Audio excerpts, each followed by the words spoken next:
Hi everyone, welcome back to my channel. This feels slightly strange. So I think it's been about 6 weeks since my last video.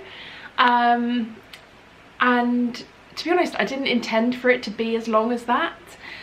And that is definitely the longest I have taken off YouTube since I started it a few years ago.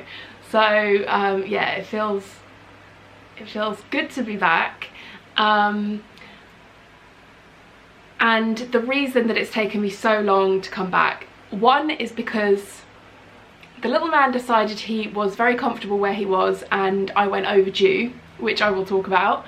And number two, obviously since having him, any kind of routine, finding any time to do any little bit of work, filming, anything like that has been challenging. So this is the first time that I am managing to pull myself together and actually film this video, because this video I think is going to be fairly long just because my labour induction was quite long. So get yourself comfortable.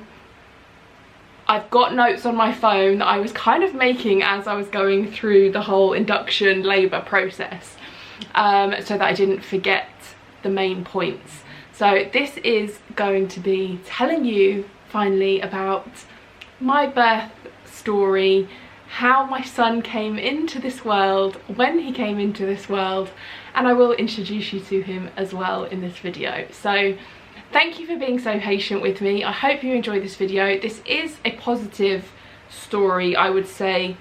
Overall, my labour was a positive experience, and I hope you enjoy it. I hope it's interesting for some of you, informative for some of you who are yet to go through this, perhaps an induction for the first time, whatever it may be. So yeah, sit back, enjoy, and thanks for joining me again.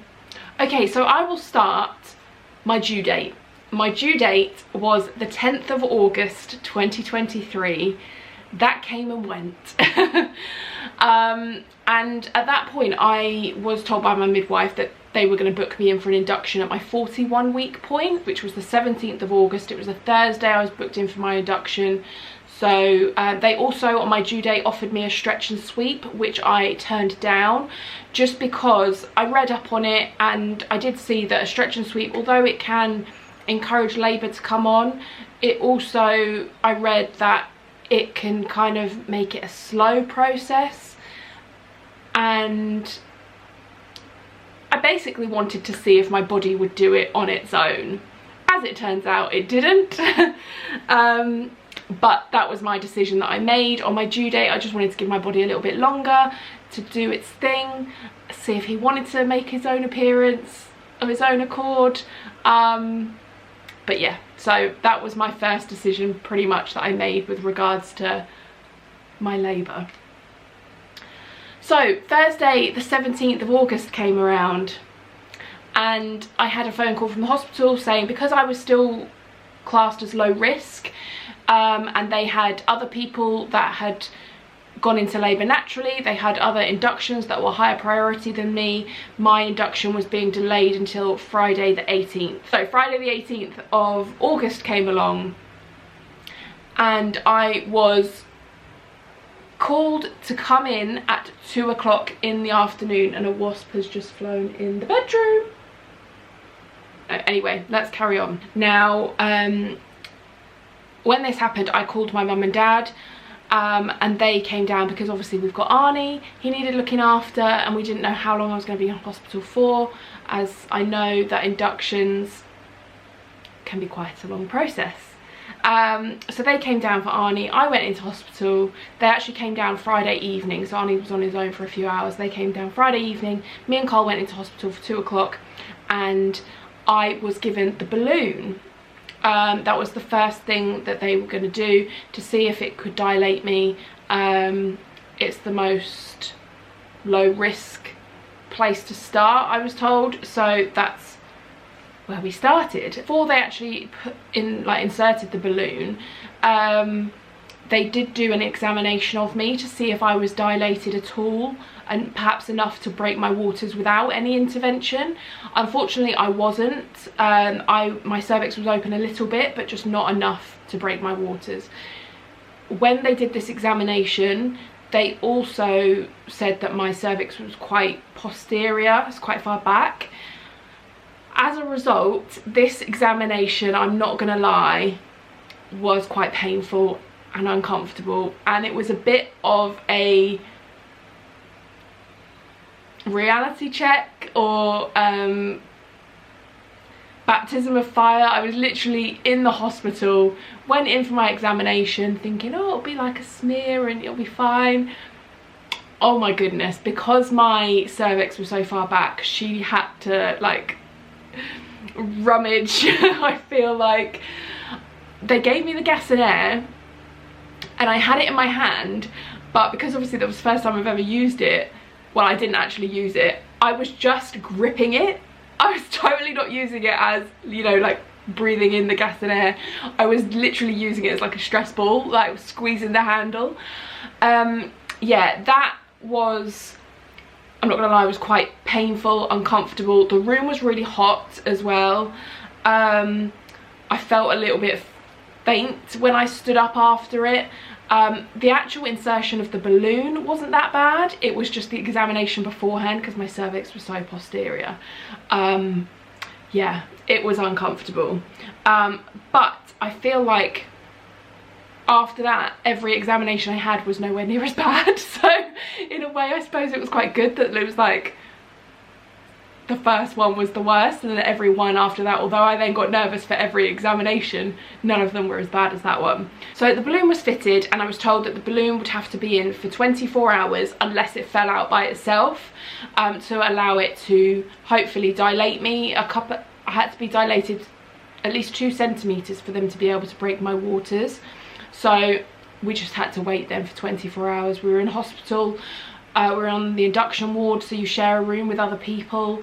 Carl was able to stay with me overnight, which was really good, because after that balloon was fitted, I think by the time they'd done all the examinations and you know, my blood pressure, all that kind of stuff, I think it was about 4 o'clock, 3-4 o'clock in the afternoon that the balloon was inserted. And I think it was pretty instant that I started getting contractions.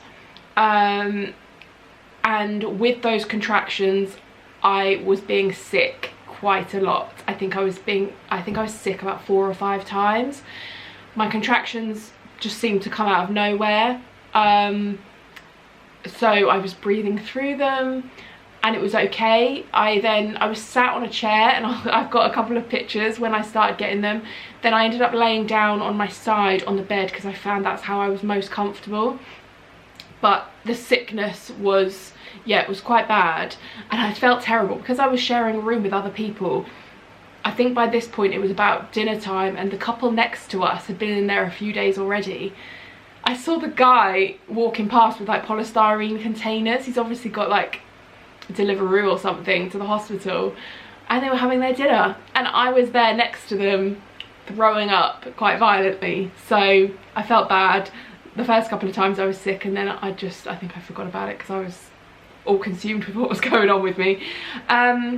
So yeah, those, I was actually getting 3 contractions every 10 minutes, but it wasn't all the time, so it was still quite irregular. But these lasted about 3 hours, I think, and I thought, oh my goodness, if this is me for the next 24 hours until they examine me, I was like, oh my god, I'm in for a hell of a ride. Luckily it was just the 3 hours, and I will say, when you're having contractions, the time just disappears. It goes, I felt like it went really quickly. I felt like it had been happening for like half an hour, but actually it had been 3 hours. So about 7 o'clock in the evening, my contractions slowed. Carl actually did go home to let Arnie out, because actually my parents didn't come until about 9 o'clock, so he went home. I was like, I'm okay, they've slowed down. I was watching Made in Chelsea on Carl's iPad, and I had a few snacks and I was good. So he left me for an hour, 2 hours, and then came back to the hospital. And then throughout the night, I was okay. I had maybe a handful of contractions. They were very mild. I was able to sleep.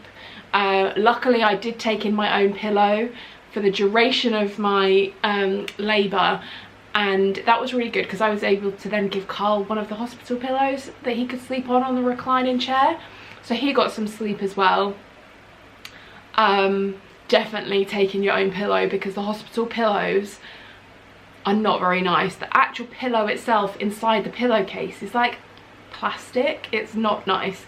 Take your own pillow, 100%. Saturday the 19th of August. So I'm now 41 weeks plus 2. 10:30, so I'm just referring to my notes because it's been 3 weeks now. So 10:30 in the morning, my parents came in to see me. So I was able to go out of the hospital. We went and got a drink at a cafe in another part of the hospital, just to pass the time, because I was being examined. I was told I was being examined for my balloon, to see any progress I'd made at 3 o'clock in the afternoon. So I was waiting for that 3 o'clock in the afternoon.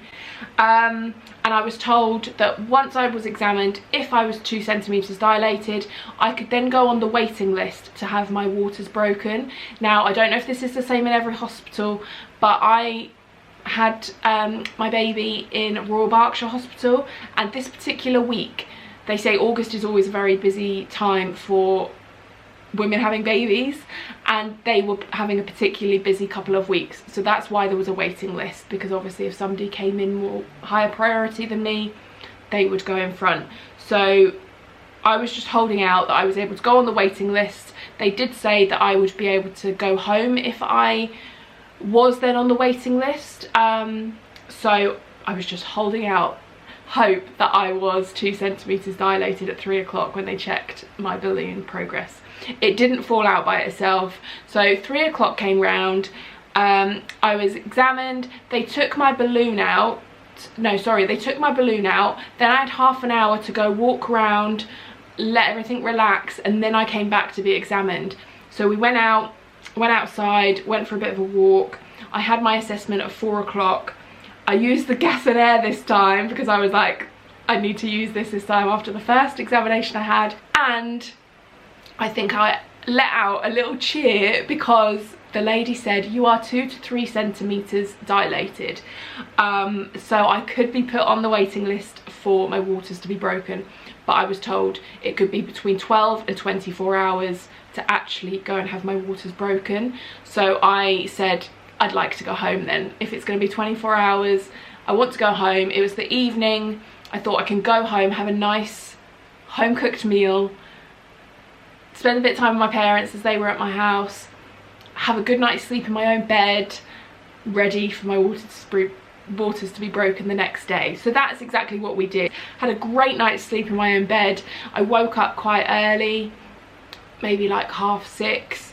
Got showered because I just wanted to be ready if we did get a phone call early in the morning. As it turned out, 7:30, we got a phone call from the hospital saying, have some breakfast, have something to eat, which I'd already done, and come into hospital whenever you're ready. So I said I'll be there about half an hour, 45 minutes. So we made our way into hospital, said farewell to my mum and dad. They wished us the best, and we went back into hospital. So this is now Sunday the 20th of August. So went into hospital, I had all my blood pressure, all the usual checks done again, and at 10:30 I went into so I obviously was on the induction ward before, sharing a room with other people. Now I was on the delivery suite because I was gonna be going into labour and having my waters broken, and you have to have your waters broken on the delivery suite. So it was about 10:30, I had my own room. It was really nice. I'll put a picture up as well of the room that I was in. Because it was 10:30 in the morning, I opened up all the blinds, made it nice and light, let some air in, and yeah, we just got settled. Then 10:30, my waters were broken, and the lady said I was now 4 centimeters dilated. So I was really chuffed. I'd obviously, stuff had happened on its own, and they also asked me at this point if I wanted the hormone drip, or I could just allow my body maybe for an hour or two to see if labour started on its own once my waters had broken. I opted to just allow my body again to see if it was going to do its own thing. So they encouraged me to go and walk up and down the stairs, go outside, you know, just go for a bit of a walk, obviously not venture too far. So that's what we did. My waters were broken, and I will say, once my waters were broken, it's not like, if you've not been through it before, your waters aren't broken, the water comes out and that's it. I continue to lose water constantly. I remember at one point we were stood in the room, luckily we weren't outside, we were stood in the room, and literally, I think I put a maternity pad on and it wasn't enough. It did nothing. I was drenched. Like water went all over the floor. Carl was so good. He was literally mopping things up. Mopping things up around me when I just like stood there losing water. Honestly, it's true what they say, your dignity goes out the window, and by the end of it, like, me and Carl talk so much more openly now about bodily fluids and bodily functions and all that kind of stuff. And yeah, at this point I think I was like, I'm so sorry, Carl, but give it another few hours and it was just the norm. So we went out for our walk up and down the stairs, and sure enough, my contractions started quite quickly. Again, to begin with, I was able to talk through them. Then we got back into the room and I tried sitting on the Swiss ball, and it was the Women's Football World Cup final. So Carl put that on his iPad and I was able to breathe through my contractions while that was on. We watched the first half.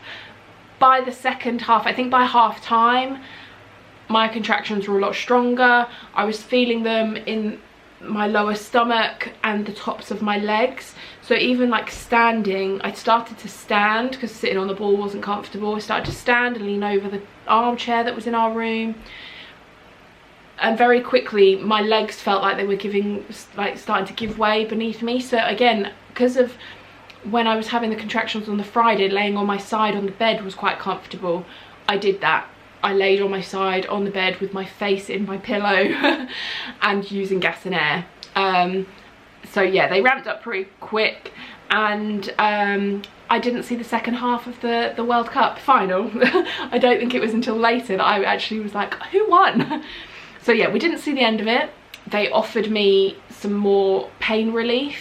And they did give me morphine. I was also sick again one more time, and they did also offer me an anti-sickness injection. But I'd actually had, I forgot to say, I'd actually had the anti-sickness injection on the Friday when I was first being sick, and it didn't do anything. I continued to be sick afterwards. So I turned down the anti-sickness injection because it's quite, apparently I didn't see it, but it was quite a big needle in my leg. I'm not scared of needles. I don't like to look at them, but I'm not bad with injections or needles, but it did make my leg feel quite bruised afterwards. So I was like, no, I don't want that. But they offered me morphine, so they gave me that as an injection in my leg. It didn't do anything for me. It really didn't do anything for the pain, I don't feel like. So about 2 o'clock, I've got here that I was 5 centimeters dilated, so definitely things were moving along quite nicely, and they continue to do this throughout. But at this point I was really in quite a bit of pain with my contractions, and I remember I was trying to do my breathing with the hypnobirthing, you know, where you breathe in for 4 and out for 8, but I wasn't able to do that out for 8. It was just too much, and the midwife could see that I was struggling with this. And she said, just breathe in for 4, out for 4, if that's what you can manage. So that was a lot better for me. And I was breathing in with the gas and air, and I was breathing out. And I have to admit, when I was breathing out, I was making noises by this point.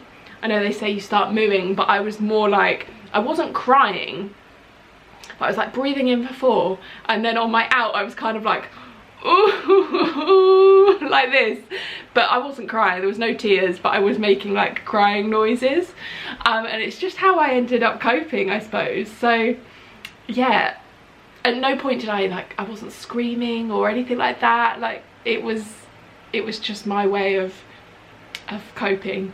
And I think at that point, because the morphine hadn't done anything for me, it made no difference. And I was told before that if I wanted an epidural, it can take like 1 to 2 hours to actually get it, so give them some notice if I can, rather than I need it now.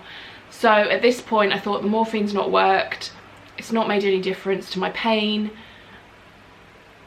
Obviously I didn't know how much longer it was going to go on for, so I said yes, I would like to have an epidural. And again, my sense of time is, I didn't have any sense of time.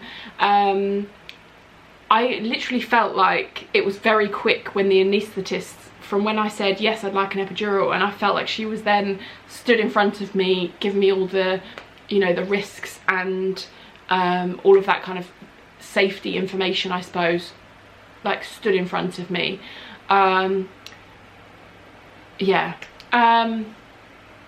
it wasn't instant, but it felt quite instant, which was good. So what time was this now? Because I know Carl had kind of was more aware of time, so he was writing them down. And I have to admit, my epidural took about 2 hours to do. Now this isn't the norm, I don't believe, but if you've ever had one, you'll know that you have to sit over the bed, you have to sit up, and obviously I was laying down on my side because that's how I was most comfortable, but now I had to sit. They also had to gown me up. I had my dress on, and I literally had to get my dress off, my bra off, everything, and just put a gown on to have the epidural. So I think Carl was like whipping my dress over my head, whipping my bra off over my head, and gowning me up, and I think this all happened with my eyes still closed. And then I sat up, and the anaesthetist was stood in front of me, and I was sat over the edge of the bed looking at her, taking in the information, still with my gas and air because my contractions were still coming. And then obviously I was slumped over. I was very conscious that I had to stay perfectly still, because I'm aware that obviously the epidural is very close to your spine. So I was just focusing not only on trying to breathe through my contractions, but stay as still as possible, which I feel like I was able to do quite well. So the reason that epidural took so long to do was because obviously I couldn't see what was going on. So I'm still not quite sure of the whole process of what happens with the epidural. Like, I know they were putting bits on my back and obviously put an injection in your back and things, but she first injected me. But there was, and this is where I'm a bit unclear on the whole correct terms and process, but she said that she had a little bit of blood when she first injected me with the epidural, so she wasn't happy to continue, so she stopped, tried a different place, I think. And again, there was a tiny little bit of blood, so she wasn't again happy to continue with the process and wanted to get a second opinion, and got a doctor in to have a look, because obviously she wanted it to be safe. So this is why it took quite a long time. It took quite a long time for the doctor to come in, and all this time I was literally sat over the front of the bed, the edge of the bed. Carl was there with the gas and air, the midwife was there holding the monitor, and at one point Carl literally had to hold the monitor onto my stomach for the baby's heart rate. He was holding the gas and air, and because I was slumped over and I had to be kind of like this, I would ask the anaesthetist, can I lift my head, because I just didn't want to move. She was like, yeah, you can lift your head for the gas and air. So I was like, Carl, bring me the gas and air, like closer. So he was literally pushing it onto my face, because I see people have the ones that go in their mouth, but mine was one that went over your face. I had no problems with the gas and air. It didn't make me feel sick. yeah, I quite liked it. Eventually the epidural was in, it was taking effect, and yeah, it took about 2 hours, 1.5 to 2 hours to get it in, and the anaesthetist was just like, I'm so sorry that it took so long, you did amazing. Honestly, they're so good. You feel like you've got just a load of cheerleaders around you all the time. It's brilliant. And honestly, as soon as that epidural kicked in, everything changed. It was probably about dinner time at this point. Another thing to mention, actually, talking about dinner, I didn't realise, but as soon as I got into hospital, I wasn't allowed to eat a thing. So everyone's telling you to take your snacks in for your labour. I wasn't able to have anything to eat. So Carl was able to have my snacks. I don't know if that's because it was an induction. I'm not sure. So, but yeah, I was nil by mouth. So I had my breakfast at home at like 7 in the morning, and I didn't eat again until the tea and toast at like 3 or 4 o'clock on the Monday morning. So yeah, so about 1.5 to 2 hours to have the epidural actually take effect, and honestly, it was magic. My contractions went, and everything was then just very calm. I mean, it was quite calm before, but obviously I was in pain. So we were able to watch, we had a series downloaded on Carl's iPad. We watched Lincoln Lawyer. Obviously, because it was the evening by this point, we made everything a lot darker. The midwife brought in like a light that projected like blue spotlights on the ceiling. We had like the hospital had, you know, battery powered candles that she put up along the side. If I got a video of that, I'll put it up on the screen, because I think I might have taken a video of it, of the room when it was a lot, you know, calmer, and I was laid on the bed. I was sat up more. I didn't sleep, but I closed my eyes and just rested, and it was just so lovely and calm pretty much for the rest of the evening. Then at 6:15 in the evening, I was examined again, and I was 8 centimeters dilated. I feel like every time they examined me, I was further along. So at no point did I ever feel disheartened. And then 9:30, because obviously I couldn't feel anything at this point, I didn't get any sensation that I needed to push or anything like that. I could feel the contractions, but I wasn't getting any pain. I was able to talk through them. It was a lot more comfortable. 9:30, I was examined again, and I was fully dilated. And at 10 o'clock is when I started to push. And he was moving down, so I was pushing for about an hour.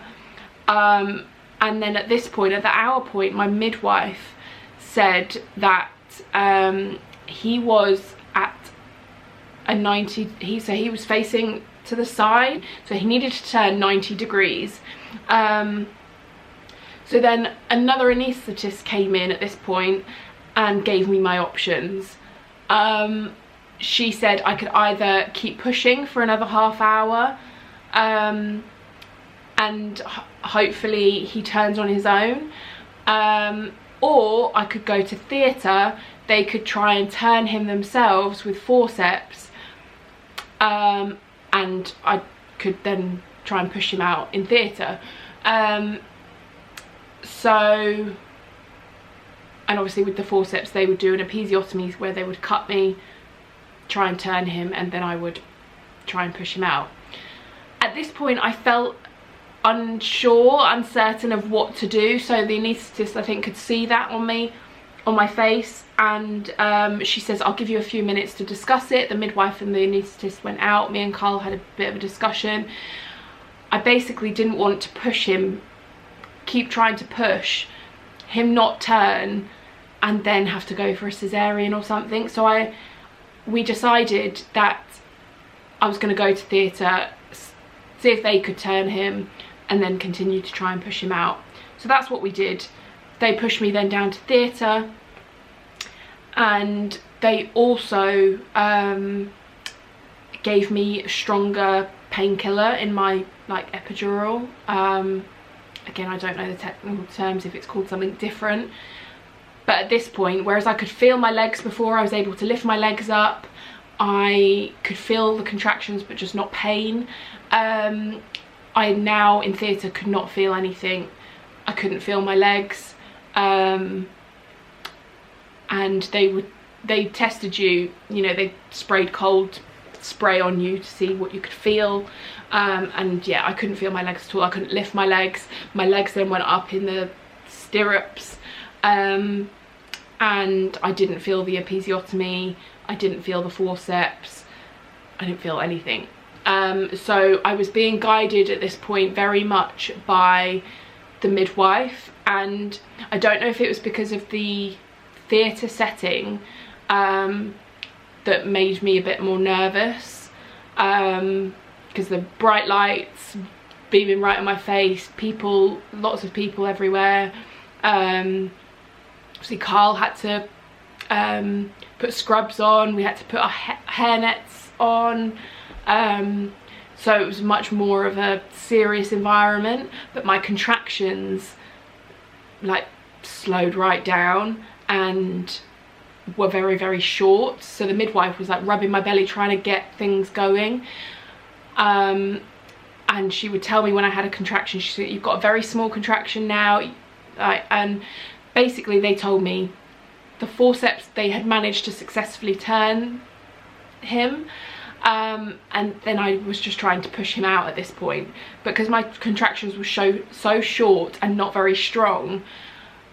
This proved to be quite tricky. Then about 11:45 it was that we were in theatre, and it all happened very quickly at this point. So basically my contractions had slowed right down, they weren't lasting very long, they weren't very strong.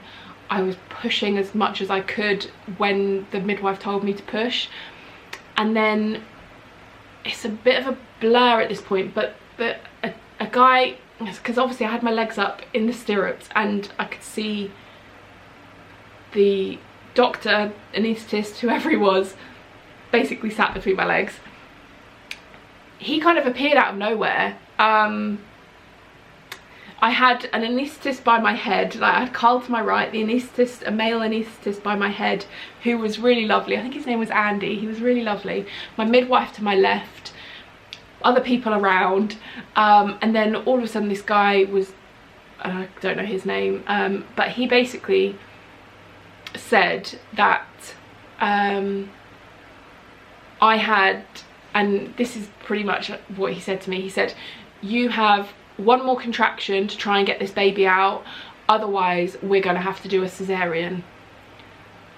When he said that, I feel like I was filled, and I don't know why, but I was, well, I do know why, I just had a bit of panic, and Carl, I didn't look at Carl apparently, but Carl said my face was just like, no, because I'd obviously had the episiotomy, so they'd already cut me, and all I could think was they've just cut me down there, used forceps, I now don't want them to then cut my stomach as well. So I feel like I didn't look at Carl, I didn't look at anybody, I was just looking at this guy who just said, you've got one more chance, one more contraction to try and push this baby out, otherwise we're going to go for a C-section. And I heard him, I internally panicked. I didn't start like panicking outwardly, but internally I was like, oh my god. So I think I just laser focused, and then as soon as my midwife said, you like push, I had Andy by my head, Carl to my right, both of them were like, come on, push, and I literally gritted my teeth and I pushed for my life. I felt like oh, this is where I start to get emotional, and I don't know why, because I think at this point I was like, I've been through so much, I just don't want to then have to have a C-section. So I literally pushed, and because I couldn't feel anything, I didn't know whether he was coming or not. And then the guy at the bottom between my legs literally said, you've just birthed the head. And when he said that, again, I think I let out a little cheer, and I was like, oh my God, because it was the biggest relief to me in that moment that he was coming and I wasn't going to have a C-section. So yeah, me and Carl still talk about it now, that moment when that guy said, you've birthed the head. And then one more push and he was on me. And I feel like the picture that I used on my thumbnail, and I'll put it here, was I just cried instantly when he was put on me, because I think more so because obviously my baby had just been born and he was on me, but also pure relief that I didn't have to then have a C-section on top of everything else. And it is so true what they say, you know, you just have an overwhelming load of emotion in that moment. And I would 100% go back to that moment where he said, you've birthed the head, and then those moments that followed after that were just the best. And you know, and then after that he was on my chest, he was crying, quite instantly he started crying. And another thing I remember is my midwife saying, I think he's a 10-pounder. I think he's going to be a 10-pounder. Obviously she sees babies all the time and could tell that he was quite a big baby. So she was really keen to weigh him, but obviously we didn't weigh him straight away. He didn't actually get weighed until we got back to our room. So we just spent the time, he was on me. Carl cut the umbilical cord, and the placenta came out on its own. I remember a bit later on seeing the whiteboard that was up in the theatre room, and it said he was born Monday the 21st of August at 00:30, so midnight in the morning. And then it said on the whiteboard 00:30 born, and then 00:34 my placenta was not born but came out. So that's how I know how long after my baby was born that my placenta came out. And I remember seeing my placenta on the side. It was big. I didn't realise, and you don't do because it's inside your body, how big placentas are. It was massive. I think at that point I also noticed another lady over to the left in the corner with lots of obviously sheets from the bed and things like that, and there was a lot of blood. I remember noticing. She was putting them in waste bags and things like that. So but at this point I wasn't quite aware of how much blood I'd actually lost. But I later discovered that I'd actually lost 1.4 litres of blood during birth, and I had to have 3 stitches for my episiotomy on the outside, and then I also had to have another 2 stitches on the left. I'd had a slight tear on the inside as well, I think maybe from the forceps, or perhaps from pushing him out so hard. I'm not too sure, but I know I had to have 5 stitches in total. And again, I couldn't feel a thing when they were stitching me up.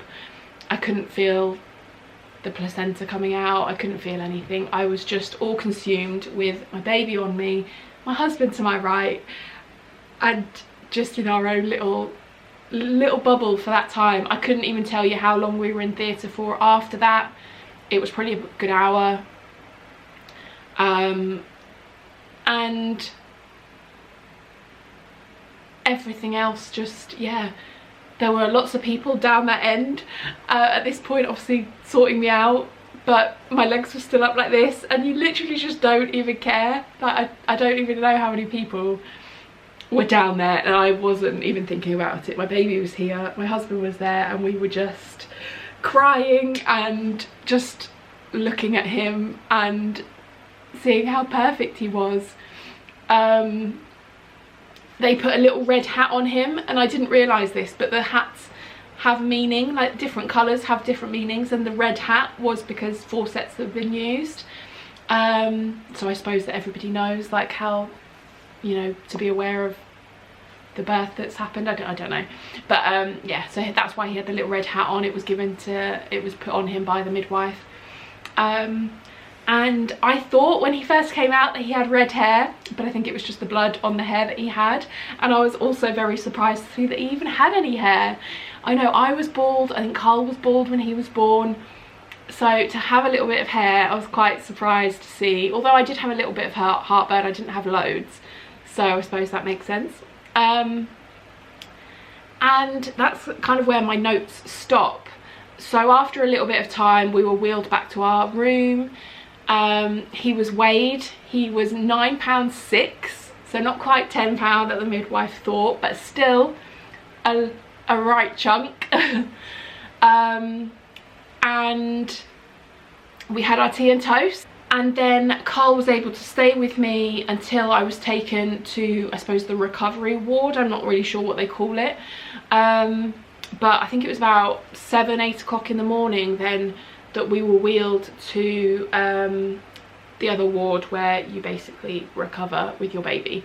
And on that ward, I think this is still, again, this is pertinent to Royal Berkshire Hospital, not every hospital I don't think, but basically the rules they had during COVID, where during your partner then has to, there's certain visiting hours, so you can have one birth partner for 8:30 till 8:30, and then your second birth partner can come between 4 and 6, but they can't stay overnight with you. So Carl went home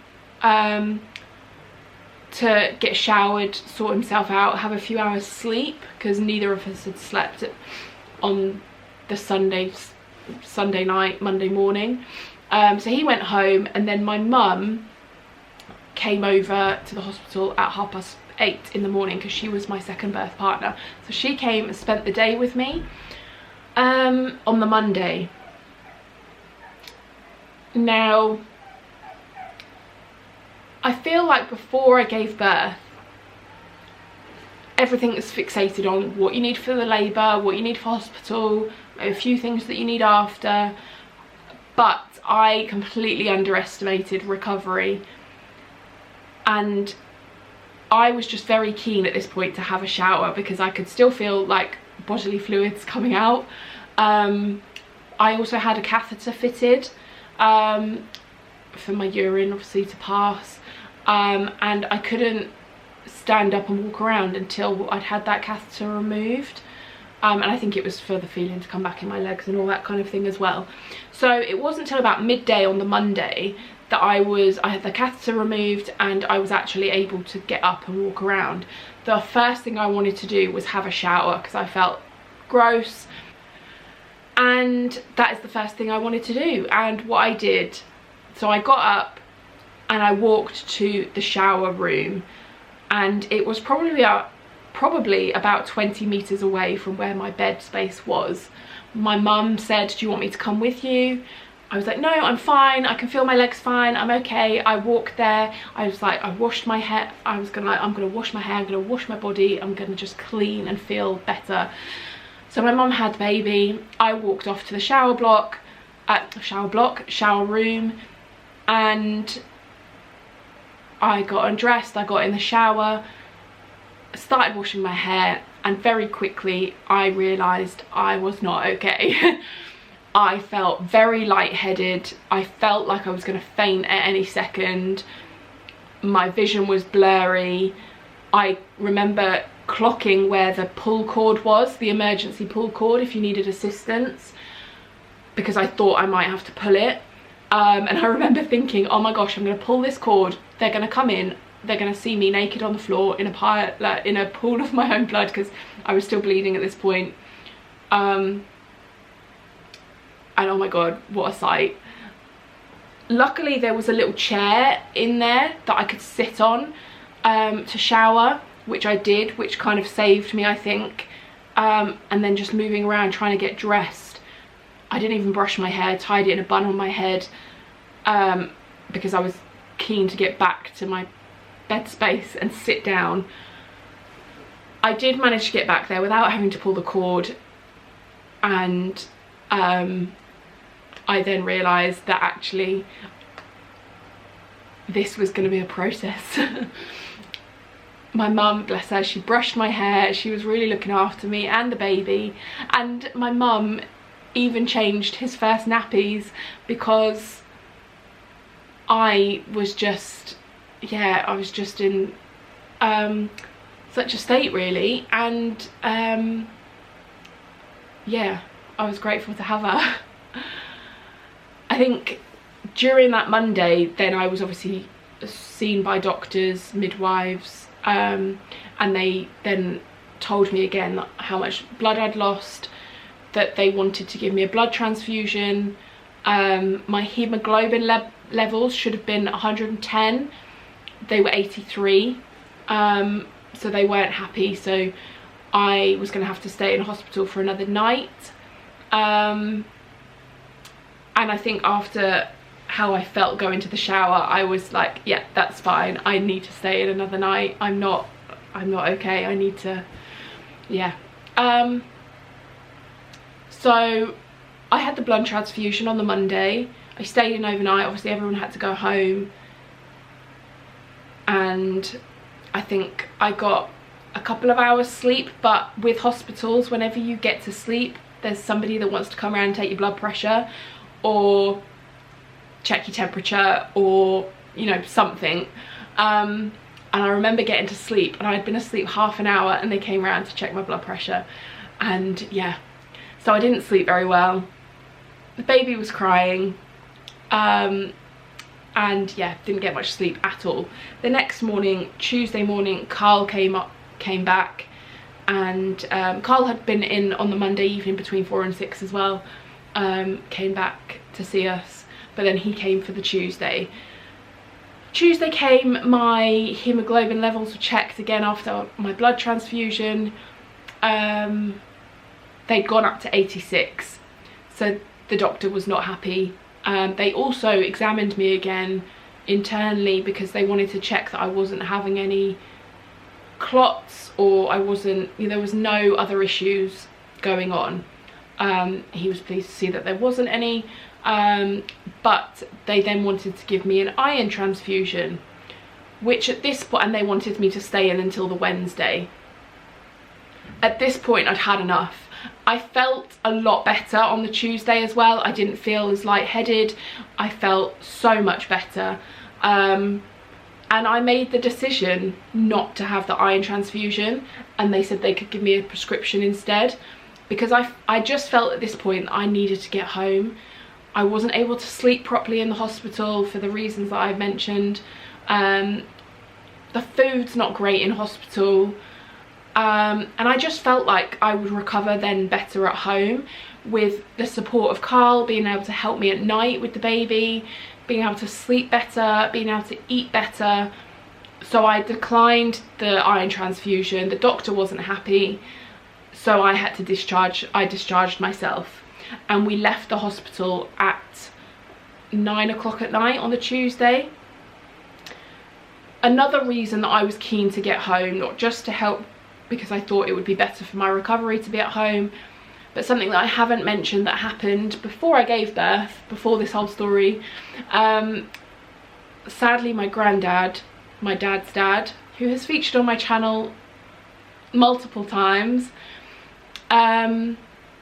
he sadly passed away on the 4th of August, a couple of weeks obviously before my baby was born. And it was his funeral on Friday, the Friday after I gave birth basically, so what was that, the 25th? Friday the 25th of August. And I was keen to get home for a couple of days, to rest for a couple of days before his funeral on the Friday. So that's another reason I decided to discharge myself, and as it turns out it was a good decision to make because I've been absolutely fine. I felt even better with every day that I was home, although I was very aware that I had to take it very easy because I was still getting lightheaded every so often. And although it has been more of a process than I thought recovering after giving birth. I completely underestimated the recovery. I am doing well. Baby is doing very well. He's been absolutely fine. It was just me that had the issues after birth. He's been thriving. He's been putting on weight. Well, last time he got weighed was last week and he was £10.10, so he's putting on weight nicely. But yeah, it was just me that took the bit of extra time, more than I thought, to feel not normal, because I still don't feel normal, but to feel better. But yes, since then my recovery has been going well and continues to go well, because I am still recovering. I still have to obviously be mindful of my body, and that's not always easy for me. I'm not always the best at slowing down and accepting that I can't do things that I could do before, but it's a process and I'm accepting it. And having Carl still home on leave with me has been a godsend. Now, I'm very aware that this video is quite long, so I'm going to wrap it up. If any of you have got any questions, please pop them in the comments. I feel like I've covered the most pertinent points, and I feel like the bit that you're waiting for is to meet my baby boy. So I'm gonna go get him. He's downstairs with his dad, and I will introduce you to him properly.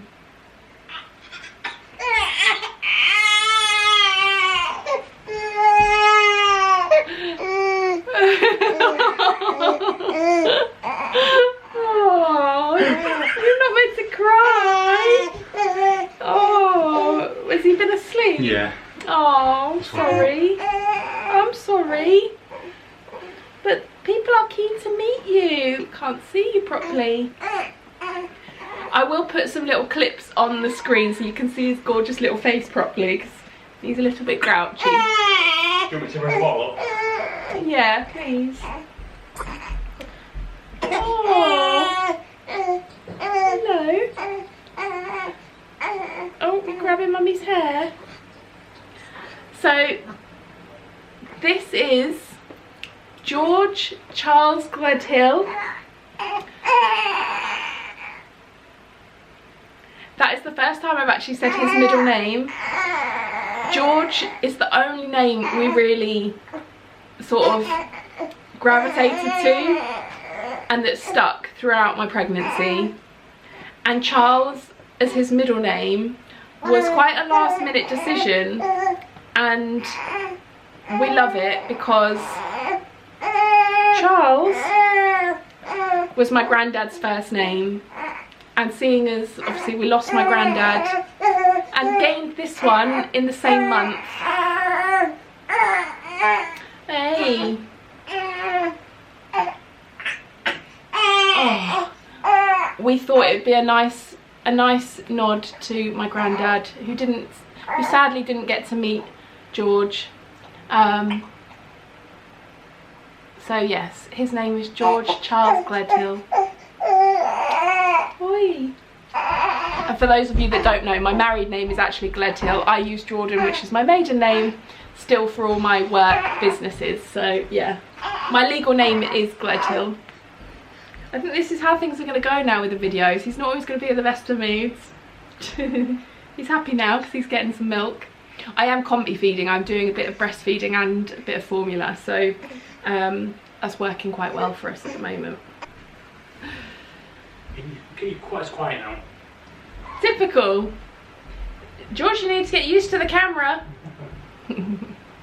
I'm sure he will. Everyone is saying he's literally a miniature of Carl. I can't see any of me in him yet. Hopefully something will appear. Maybe it'll be his love for the camera one day, but if that's anything to go by, he's taken after his dad as far as his camera shyness as well. But that is my birth story.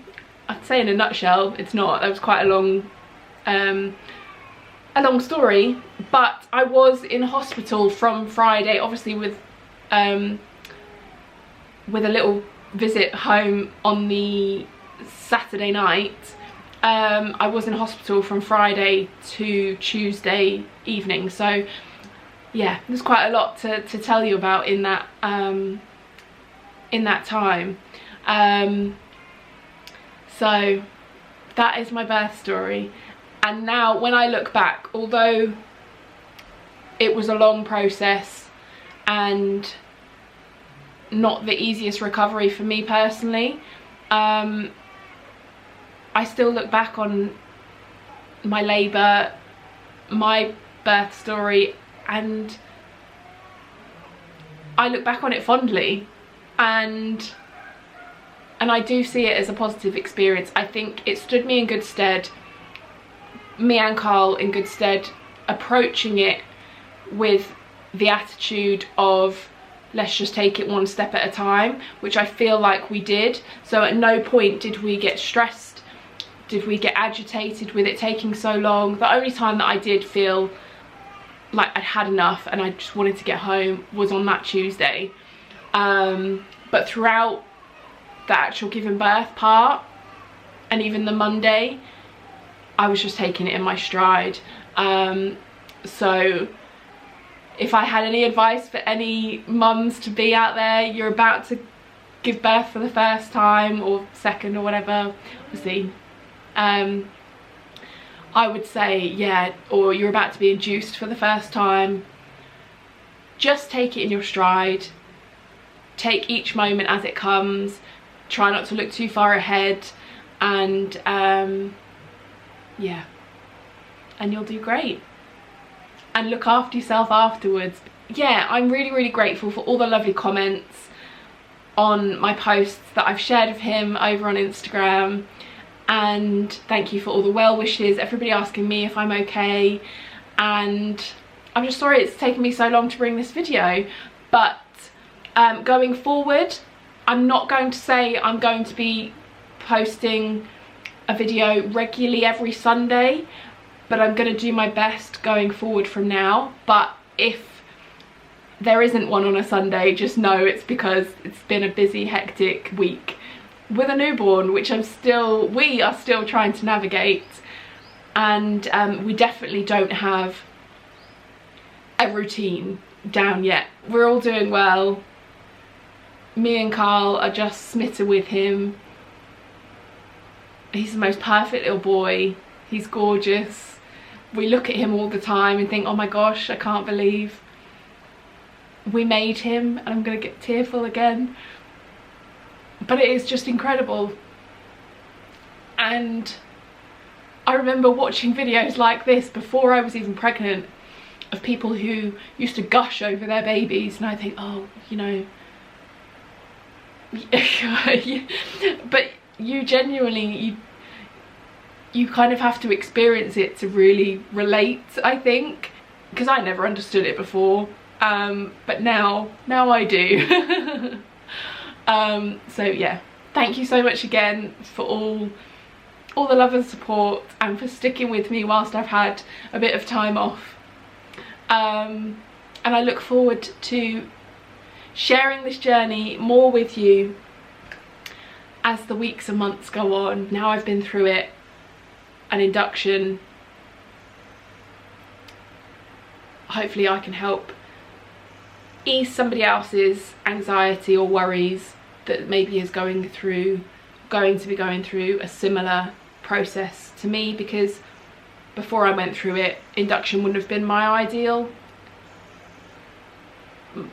Wasn't my, you know, I obviously had thoughts of my body will do it on its own, but it didn't happen that way.